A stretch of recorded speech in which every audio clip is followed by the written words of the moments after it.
ఎవరు ఎవరికి తోడవుతారో, ఎప్పుడెందుకు విడిపోతారో, మమతను కాదని వెళతారు, మనసే చాలని ఉంటారు. ఎవ్వరి పయనం ఎందాకో అడగదు ఎవ్వరిని, బదులే దొరకదని. అడగదు ఎవ్వరిని, బదులే దొరకదని.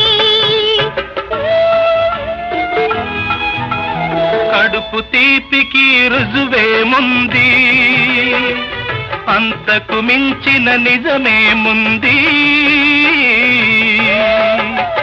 కాయే చిట్టుకు బరువైతే చిట్టును భూమి మోస్తుందా? ఇప్పుడు తప్పును తెలుసుకొని